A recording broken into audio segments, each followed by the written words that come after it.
Sharks and rays. They are often dismissed as monsters of the sea, but these majestic, enigmatic creatures are actually essential wardens of our marine environment. Found in every ocean across the world, they play a fundamental role in ensuring balance and stability in our oceans. Sadly, this role is jeopardized by overfishing and habitat loss. Around 3 billion people rely on fish as their primary source of protein. Ongoing declines in shark populations could have devastating and unpredictable impacts on marine food webs and even our own food supply. The plight of sharks and rays was the spark for the Save Our Seas Foundation, founded over 15 years ago. Through the funding and support of research, conservation, and education initiatives, we are dedicated to safeguarding the future of sharks and rays. Today, we have 3 centers based in Seychelles, South Africa, and the USA. Since 2003, we have funded over 300 projects on over 60 species in over 50 countries. We have also partnered long-term with several projects, including the Shark Spotters in South Africa, the Shark Lab in the Bahamas, and the Manta Trust. We're passionate about our mission: protect the future of sharks and rays and our oceans for generations to come. We can and will make a difference. The Save Our Seas Foundation.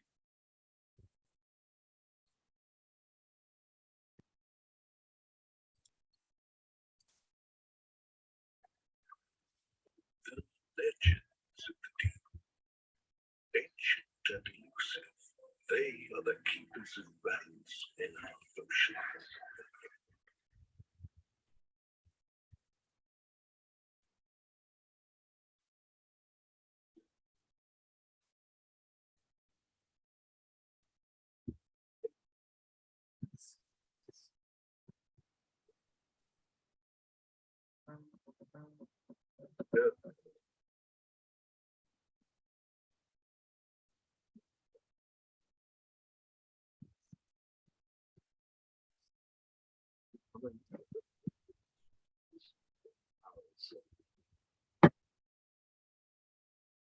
They are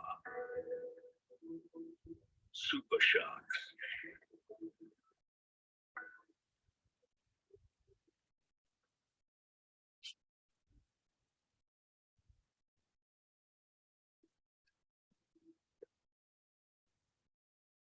Together, they ensure the stability of our world's life support, the oceans.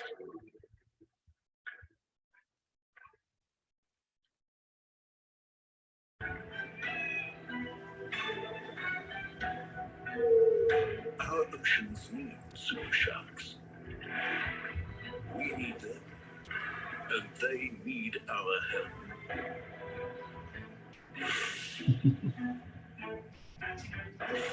Assemble the super sharks and help them save our seas.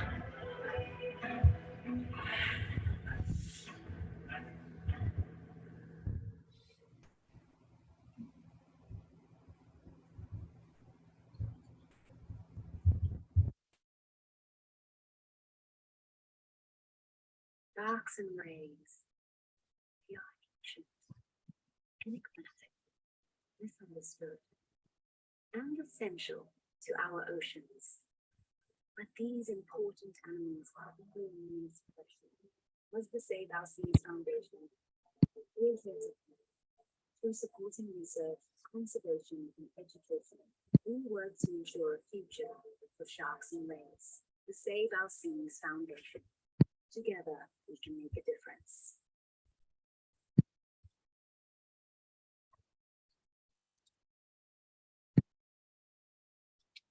All right. Well, welcome everyone to tonight's Save Our Seas Distinguished Speaker Series. My name is Lance. I am the Director of Environmental Sustainability at the Museum of Discovery and Science. Tonight we have a wonderful guest speaker here tonight to talk to us all about sharks and her research into lemon sharks in the Bahamas. I'll introduce Dr. Beal in 1 minute. But if this is your first time here, welcome. For those of you that are repeating, coming night after night, coming for our Distinguished Speaker Series, thank you very much for joining us. We welcome all, and yeah, we can't wait to see you again. If you have any questions for tonight, please feel free to ask questions as we go along. You can type questions in the chat. We ask that everyone just stays muted throughout. But if you have questions, feel free to ask. We'll be going in as Dr. Beal is presenting to answer any questions you might have. So feel free. And towards the end of the presentation, we'll have some time for question and answer as well. A few things about the museum. So we are the Museum of Discovery and Science. In the museum, we're located in Fort Lauderdale, Florida, and our mission is to connect people to inspiring science. So to do that, we have four strategic action pillars that we highlight here in the museum. We highlight physical science education, early childhood education, health and wellness education, and environmental sustainability. This is where the speaker series comes into play. To educate the public all about nature, the environment, and have more stewardship for these places as well. The more you understand, the better you can have an impact, a positive impact on these places. So that's a little bit about what we do here at the museum. Anyone's always welcome to come and join and explore. We have a lot to explore. We're for children of all ages, doesn't matter how old you are. Tonight, like I said, we are joined by a researcher, Dr. Andria Beal. She is a scientist and entrepreneur. Her passion for sharks started in her youth, where family vacations to the beach and watching shark documentaries were among her favorite activities. Andria's interest in conservation work and science has led her to currently study lemon sharks in the Bahamas. There she gathers genetic data from lemon sharks and analyzes that data to better understand the effects of pollution in the ecosystem. Andria recently received her PhD from Florida International University in North Miami, Florida, in December, actually, of last year. So congratulations, Dr. Beal. And Andria also currently runs a pet tech startup company called Epipause, dealing with the genetics of pets. Interesting, and owns a boat rental business in Fort Lauderdale, Florida. So scientist and entrepreneur fits quite well. It's a great description. Welcome, Andria. Thank you. So let me share my screen. Yes, please do. And again, for anyone that has questions, feel free to type them into the chat. And yeah. Yeah, please. And definitely while I'm speaking, if anyone has a question or wants to jump in, we can keep this very conversational. I don't need to just talk all the way through this. If you have a question, just stop me and we can chat a little bit about what's going on, especially if you don't understand something. So there's a couple maybe new topics that I might explain. Because what I looked at was actually epigenetic responses in these lemon sharks in response to a major dredging event that occurred in Bimini, Bahamas. And this was one of my dissertation projects that was funded by Save Our Seas. And I did get to go over to Bimini, although you'll see where I sourced my samples from in a minute. So let me jump right in. In case epigenetics is a new word for you, I'd love to explain a little bit more. A few of them, it may have been a little while since we had some genetic education, maybe since high school, some of them, right?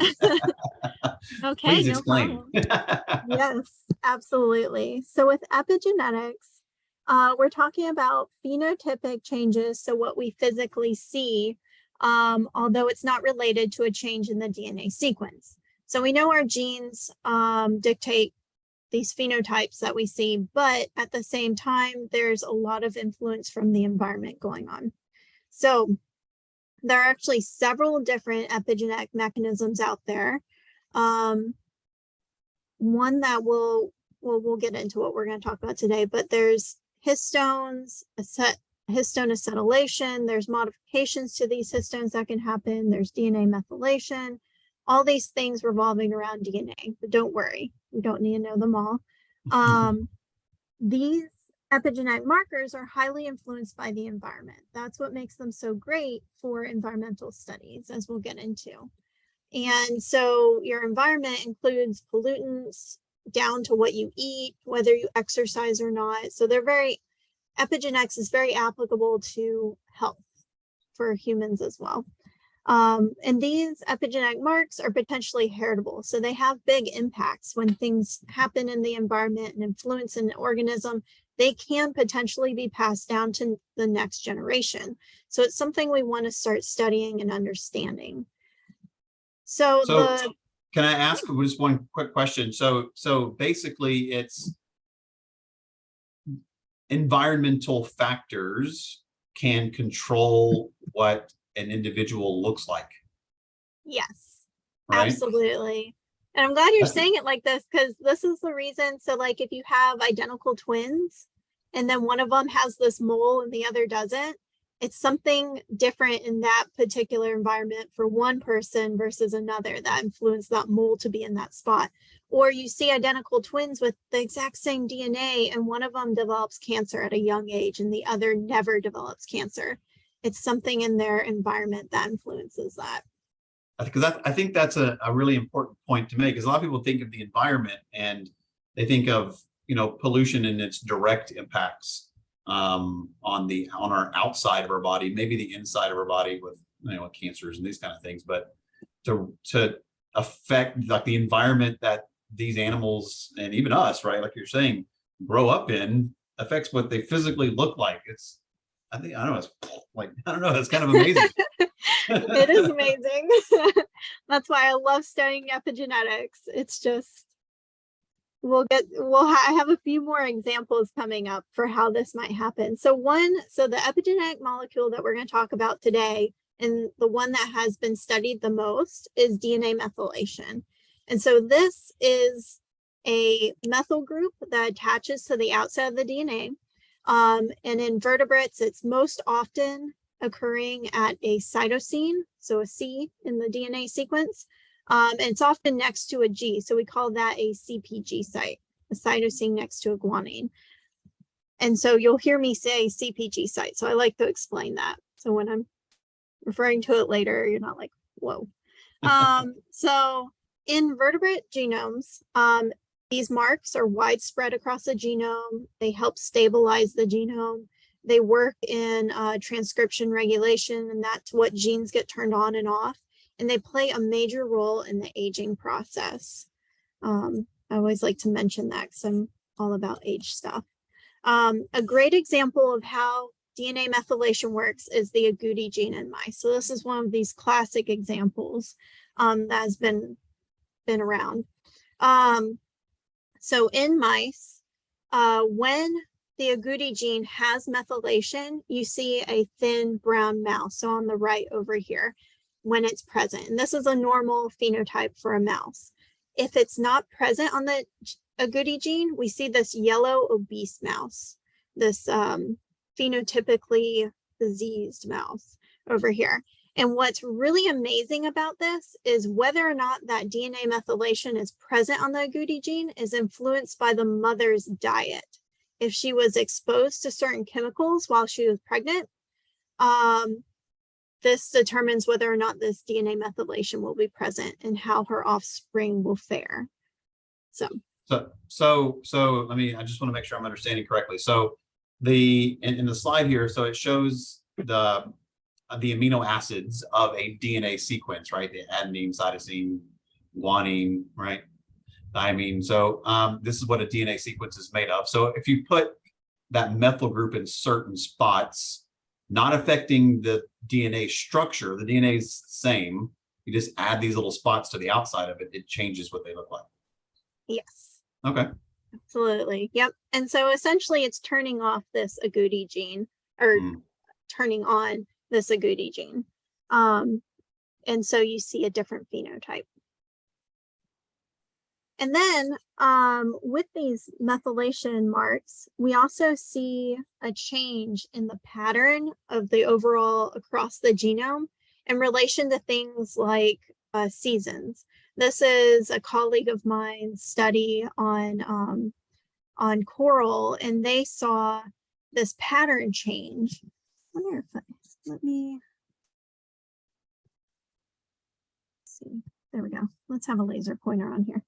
So we see this pattern change. So here's one group that was sampled in July, and then we see September, October, and so forth. And we just see this gradual change, and it's correlating to the season that it was sampled in. And then actually over here, this drastic change was, I believe it was a hurricane. So we also see major disturbances cause this big change in these patterns as well. And this is just broad pattern changes. So with that, we're going to get into a little bit more about the actual project that I did. This particular study that I have up here with the seasons and this hurricane event that occurred is some of the background research that helped spur the questions I had for this upcoming project. So with my project, we were looking at a disturbance that happened in Bimini, Bahamas, and this is Bimini here, a small Bahamian island off the coast of Florida. And our focus is on the lemon sharks there. And this is a lemon shark nursery, one of the biggest ones. And so with lemon sharks, when they're young, they keep really small home ranges. So with that, we can consider even within this small island, different nurseries that are isolated from one another. So we have North Bimini in the North Nursery here. And then we have South Bimini in the Southern Nursery down here. And so these juvenile lemon sharks, they will stay within their respective nurseries to about 3 years of age. So that allows us to treat these as isolated groups. And what's interesting is that this major dredging event happened in the early 2000s where this white star is here. And this was a dredging event done by Resorts World Bimini. It's a casino that came into the area, and they were dredging to allow for really big ships to come into the marina to come stay and visit their resort. And so in Bimini, in South Bimini, actually, there's the Bimini Biological Field Station where they've been studying these sharks since the early 90s. And so they have this thin archive of all the sampling they've been doing. So they've been sampling since the late 90s. So we were able to access this archive of samples to study what the DNA methylation pattern looked like with this major event happening in the middle. So we have our, get that out of the way. We have our before samples, which were sampled from 1995 to 2000. And then our during the major dredging event is 2001 to 2006. I think the bulk, so dredging started in 2001, and the most heavy dredging was actually done in like 2004 and 2005. And during this dredging event, the researchers noticed that there was a loss of survivorship in the northern nursery where that dredging event was occurring. And so we also were able to get samples from after. A big caveat here with the study is that the before samples, they only, when they first start sampling in this area, they focused in that northern nursery, which is where most of the juvenile sharks are actually located. And so we were only able to get north nursery samples for this before group. But then we had north and south nursery samples for during and north and south samples for the after group. And so the big question was really, because epigenetics is a very new field of study and we can look specifically at certain genes, but with sharks, we don't have very developed reference genomes. So it's very hard to do this. So we were thinking, let's look at the broad patterns of DNA methylation and how that changes with this major disturbance. And so we used a technique. I'm sorry, I'm getting a little technical here, but we used the technique MSAP, methyl sensitive amplified polymorphism. And just in case you're familiar with AFLP, it's very similar to that process. And what it is we chop up we extract DNA and then we chop up that genome with enzymes that specifically chop based on whether or not there is DNA methylation present. And so we get this cut pattern is what we end up seeing, which allows us to visualize that pattern of DNA methylation across the genome.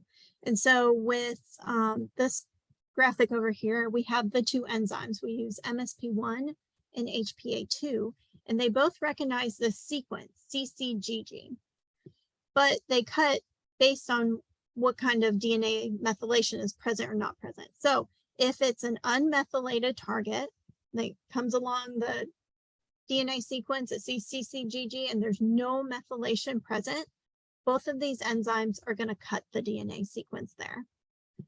If there is hemimethylation present, so there is methylation on only one side of this DNA sequence, whether it's both Cs or just one, we're going to see a cut by HPA2, but not by MSP1.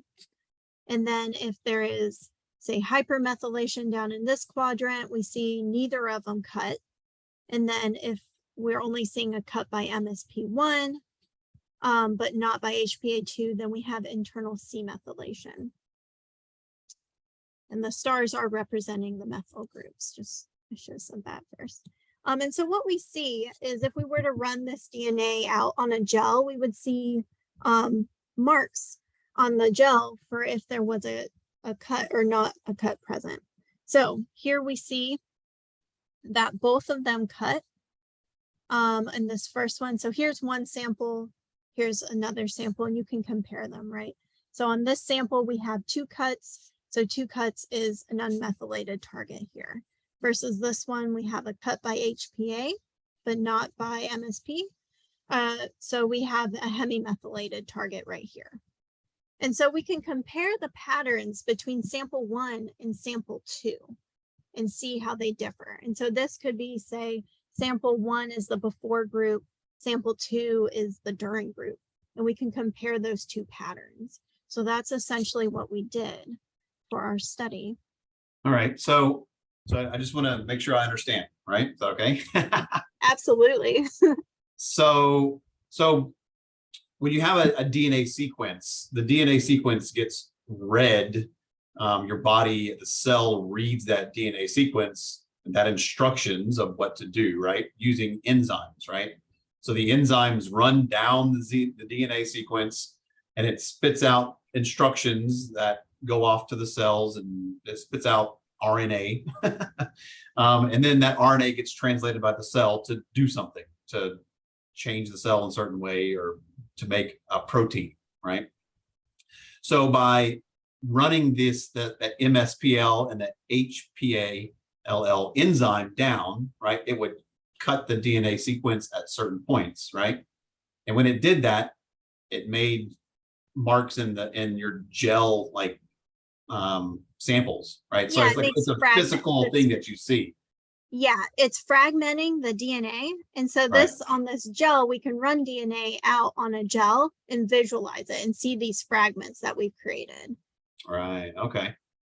And so from doing that, you can take your samples from before the dredging and then after the dredging, and then see if those methyl groups that cause the individual to look different are present, right? Okay, it makes sense to me. I understand. Thank you. Yeah. So we fragment the DNA and we check out, where there were cuts and not cuts. Right. And actually, so this next slide here might help visualize what we get from this DNA pattern. So here we see that the before North group, they had a lot of fully methylated DNA. So a lot of fragments were fully methylated. We had a lot of cuts. Versus the during North group, we saw a lot less fully methylated and more of these other groups. So a lot of no methylation, a lot of hemi and an internal C. So there was a lot less methylation present. And this is our exposed group that was directly closest to this dredging event that we were looking at. Then we have during the dredging event time, but in the southern nursery, so our control group. And we see that they have more fully methylated DNA. And then our after North and South, they're actually quite similar to one another. And let's see, this is a better way to look at this now. So here's a DAPC graph where we plot out the points based on that DNA methylation pattern. And you can see that between any 2 points, it's describing how similar or dissimilar it is to another point. And so here we have our before North group, which is much different than all other groups. And here's where we realize it's really disappointing to not have that South nursery group in the before time to see what it looks like. And that's just one thing that we can't control for in this opportunistic kind of study. But we see that before North is very different from all the other groups. But then we also see that our exposed group, the during North group, is much different than all groups as well. So then we have the after North, after South, and the during South are all pretty similar in grouping together.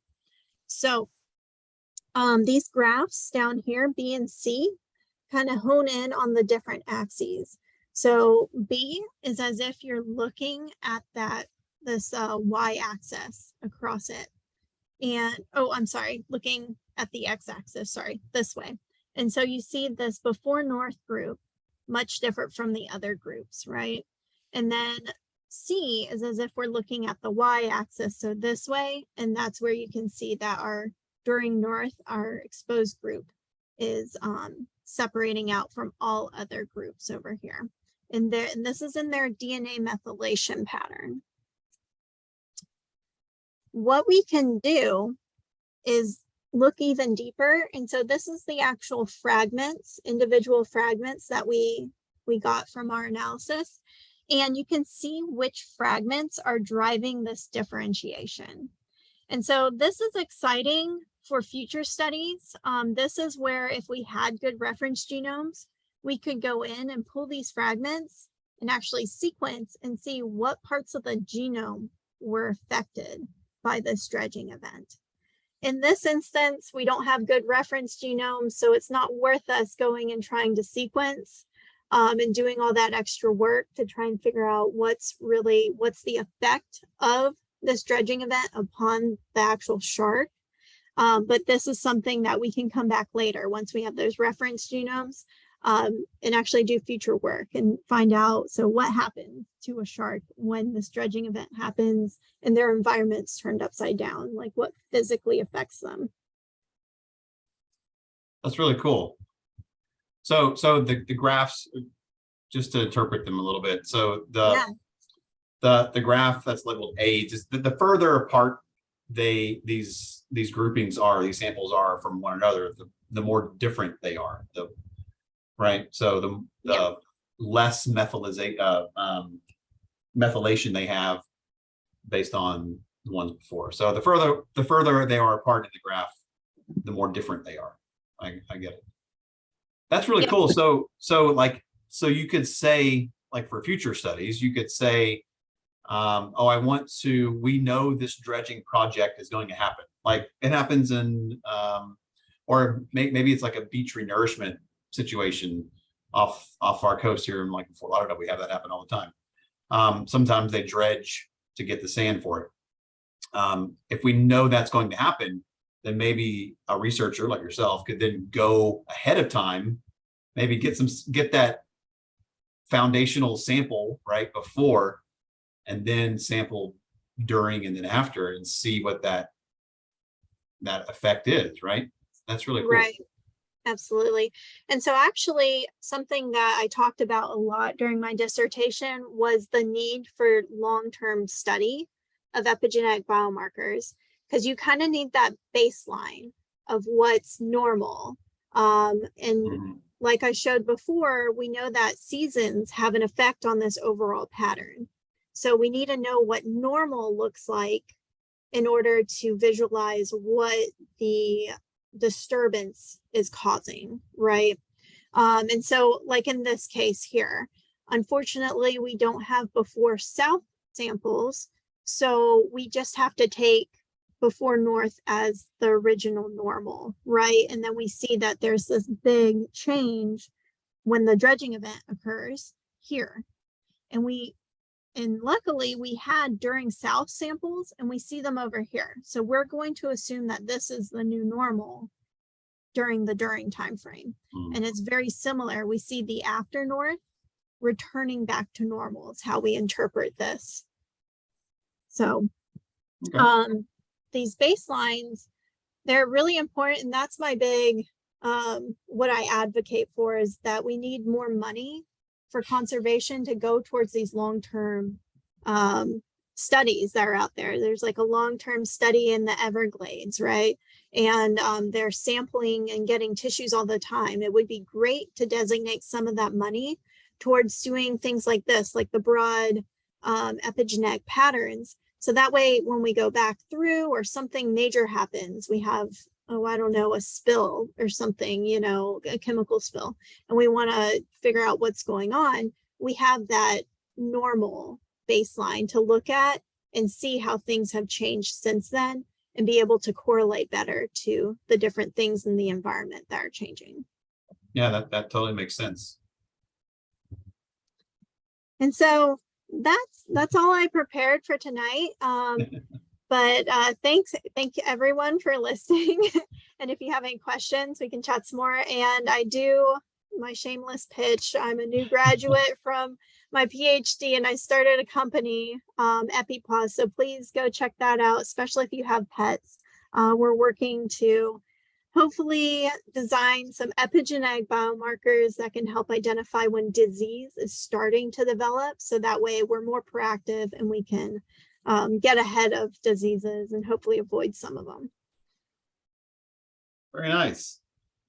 Very cool. All right. So I guess I have a question for you about, I guess, what are the physical changes? Can you see the phenotypical changes in the lemon shark? Do they look different? In this, no. And so in this study, we didn't physically see a change. They only noticed that there were, so with all these samplings they were doing, they did notice that the recaptures in that area during that dredging event became less. So they were recapturing individuals less. And so that they took that as a survivorship change. There was a lot of other organisms in the Bay Area there that also had a survivorship decline during that dredging event. Okay. So something happened and that allowed them to not survive as well, right? So, okay. Yeah. So it wasn't so much like they grew a new fin or something. It wasn't that drastic. It's small changes, right? It was, yeah, small changes. And I will say that there was a hypothesis that perhaps during that dredging event, trace metals were probably introduced into the environment. And so we were working with fin clips. And so fin clips aren't the ideal tissue to look at trace metals that would be changing that fast pace. Mm-hmm. You'd actually want to look at something more like I don't know, something that is directly processing metals that might encounter maybe the liver or kidney or something like that. But since it was fin tissue, we did go ahead and look at a couple metals, but we didn't find anything interesting with metals. But at the same time, working with fin clips, didn't really expect to catch, if they're be able to see that. Right. Could you explain that process a little bit? Like, so how did you collect the samples? And how old? I mean, these weren't adult lemon sharks that can get 12 feet long, I would assume, right? They're juveniles, I would assume. Yes. So all of the sharks in the study were 3 years or less. I think a majority of them were 1-year-olds, actually. That was our majority, was 1-year-olds. And 1 and 2-year-olds, actually. There was a lot of 2-year-olds. And oh, I just lost my train of thought. I was going to say something else. Yeah, just like explain how did you capture the sharks? How did you take the samples? Like how did that tell us the story of going out into the mangroves and looking for juvenile lemon sharks? Unfortunately, I did not get to go sample the sharks. That Okay. would be an exciting story. But these were all archive samples, and the Bimini Shark Lab, they had the honor of getting to get all those cool samples. All the sampling stories belong to them. But I will say that a lot of their sampling occurs at night, and they set up nets and catch them, and they sample them all in like a couple of nights, like back to back. But I didn't get to participate. That's okay. All right. So that's interesting. So they'll go out at night, capture the sharks, take a little piece of their fin, and then let them go, I would assume, right? Yes, absolutely. Yeah. Very nice. Okay. Has there been any other research like this, this epigenetic research done with any other species of shark that you know of? Yeah, there are a few studies. There's been like an overall methylome of, I think it was whale shark. It's been, it's been a few years since I looked into that stuff right now. My head's swimming with like dogs and cats right now. Yes. So I'm rusty on my shark facts. But yeah, there's a couple of studies out there. And actually I was putting together a lot of collaborations. I was kind of talking with a lot of people trying to get samples to move forward with doing age estimation for sharks, which I will someday visit this again and do aging stuff for sharks, I believe. I'm still very passionate about the use of age estimation tools, which uses that DNA methylation, and we just quantify it at certain areas of the genome. And so that's why we can't do a age estimation tool for sharks just yet. We need a little bit more reference genome data because it's very specific, and we measure that DNA methylation at very precise areas of the genome. Well, that's really interesting. So with more research and that baseline study, right, that you were referring to, getting that baseline data, you could look at a shark's genetic sequence and tell us how old it is. That sounds pretty amazing.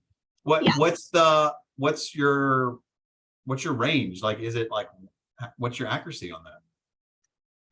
So with age tools like this, the most accurate age tools have been developed for humans for forensics.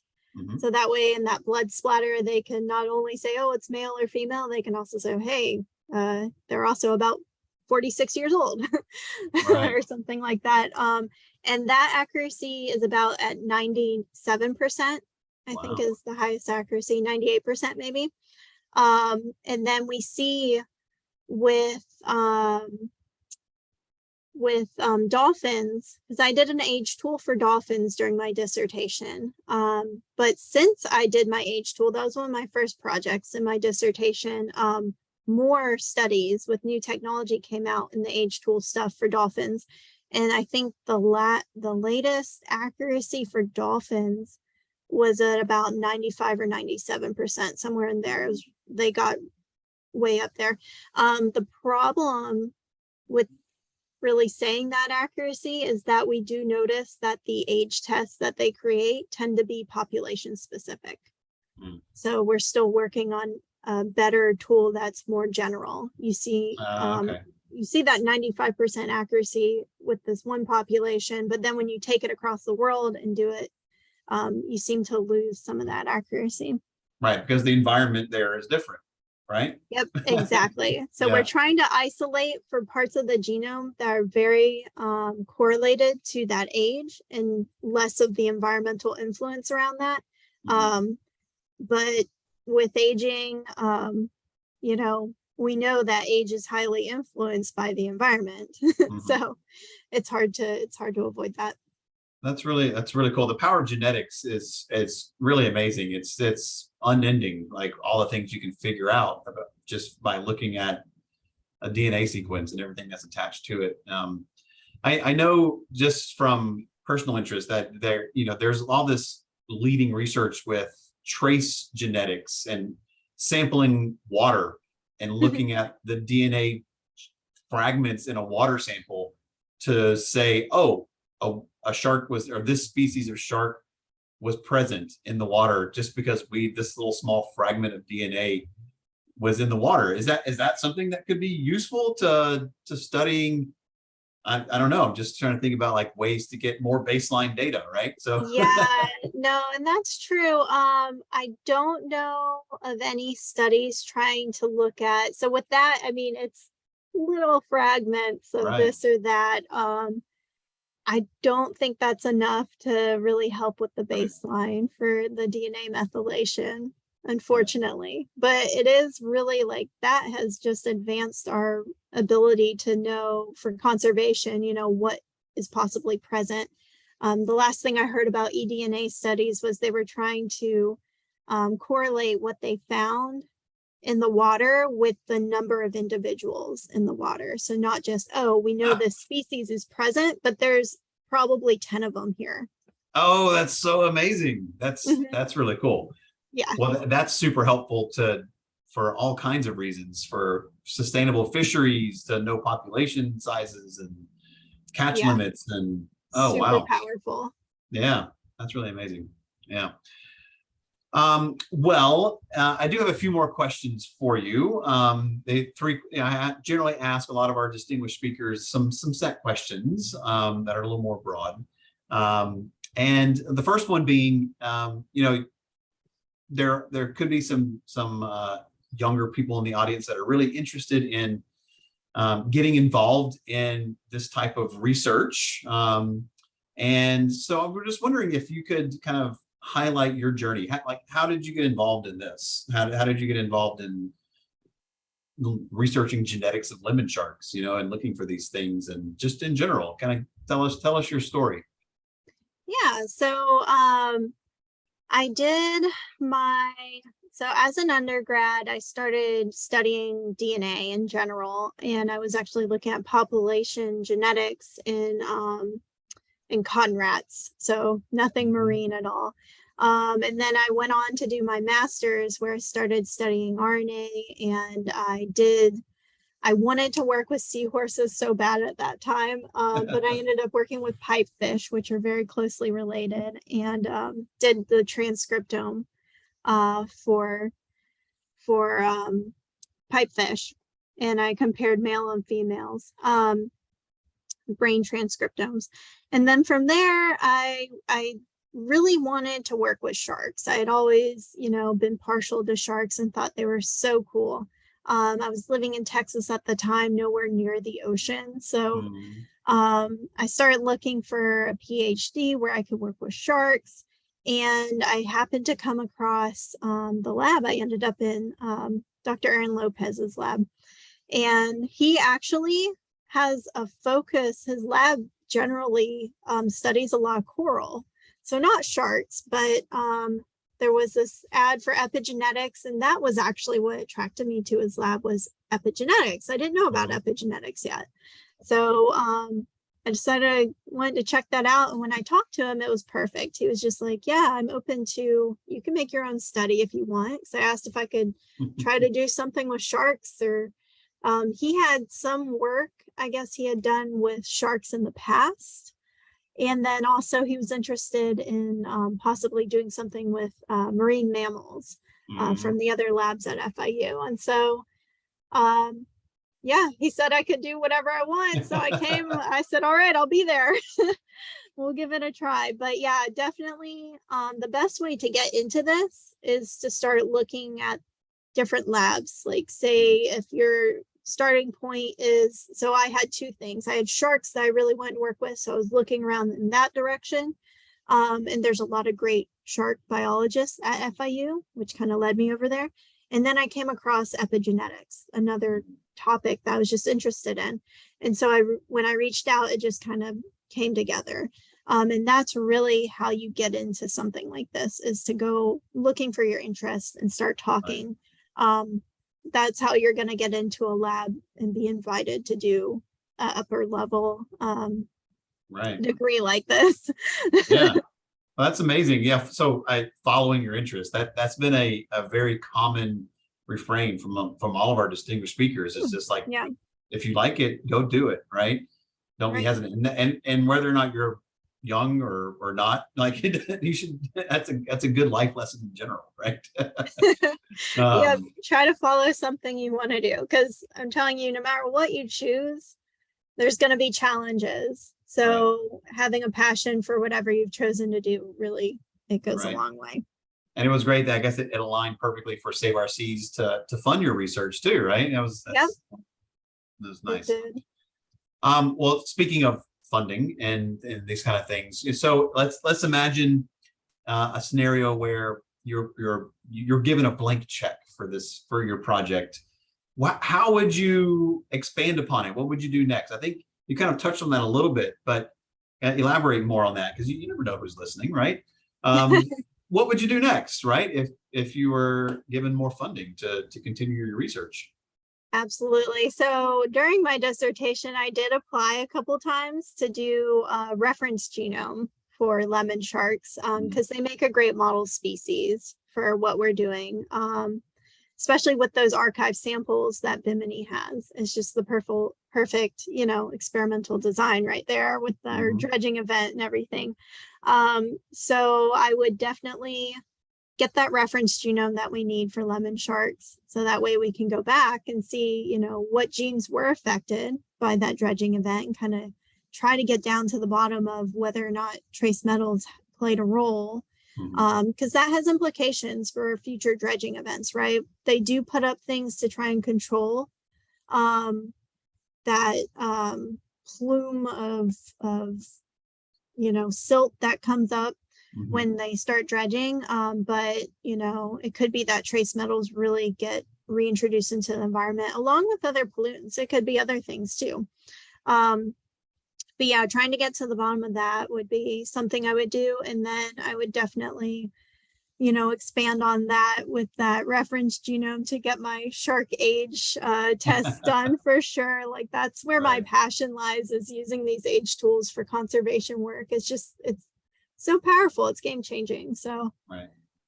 Yeah, it's really interesting, because you think about lemon sharks. Lemon sharks are very common shark to see in coastal ecosystems like we have here in Florida and the Bahamas and beyond, right? They use these wonderful mangrove forests as nursery grounds. And so I can see how that species particularly would be really useful to have that data on, because they're quite common. Yeah, they make a great model just in general, for shark species in general, Right. Cool. Well, one last question for you is just how would someone that's watching, how could someone get involved in helping with this research or conservation with lemon sharks? How could the general public take action and help getting involved with this? Absolutely. So there's a lot of foundations, including, Save Our Seas, and you can always donate. Like, we need money for this kind of research. We need money for, going out there and doing the frontline conservation work to, stop or intervene with some of the the fishing that's occurring that's really impacting populations. So, money always helps, but then time is always, great too. You can volunteer with these organizations and come out and lend a hand. So definitely there's ways to get involved. Even the Bimini Shark Lab, you can go to them and they do tours. You can definitely pay and have a tour, and it helps them out a lot to get that money in to do their research that they're doing. Do they need volunteers as well? Oh yeah. Yeah, they do volunteers. Yeah, they take volunteers. They have citizen scientist stuff going on all the time. Oh, yeah, it's really fun too. Yeah, it's always fun to catch a shark. Right? Oh, that's really fun. Yeah, so just getting involved. Eating sustainable seafood is a great one as well, right? When you look at shark conservation, look at where your seafood is coming from, but to make sure it's sustainably sourced and these kind of things as well. And I'm going to recommend don't eat sharks. Yes. To conserve sharks, let's not eat them, right? Yeah, let's not eat them. Yeah. They tend to have a lot of pollutants too. Right. Excellent. Well, thank you so much for joining us this evening, going over your research. Certainly appreciate it, and all the work you're doing. And good luck in your entrepreneurial endeavors, right? That maybe our guests can check out your website for, tell us again what it was called, the EpiPause. EpiPause, yes. Yep. To get some genetic information on their pets, right? Absolutely. Yep. And we're doing baseline studies right now. Like, you can sign up your pet. It's completely free to participate in that research. Right. Definitely find something new about your pet. Oh yeah, that's gonna be fun, right? Excellent. Well, thank you again very, very much. And thank you for all of you that have joined us this evening. Just as a quick refresher for next time. So next month, we are having our next speaker series on October 6th, same time, same place. And this will be a panel discussion. So we'll have two researchers coming in, Julia Wester and Dr. Nadia Rubio, to talk really about community engagement and how that goes forward in making positive change in conservation efforts. They are both involved in engaging community to learn from the community and to figure out how to best teach the community about conservation efforts. So we'll meet with them next time, October 6th. Thank you again to the Save Our Seas Foundation for sponsoring. Thank you again, Dr. Beal, for joining us tonight. And thank you to everyone that joined us again. Hope everyone has a wondrous evening. Thanks for having me. Thank you so much. Bye-bye.